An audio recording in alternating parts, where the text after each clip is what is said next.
अब खुलने के बाद में फिर बेरिंग को ऊपर वो बेरिंग उसके बाद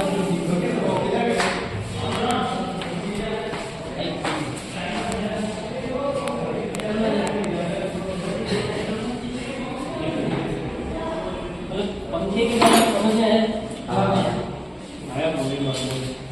नहीं समझ आया तो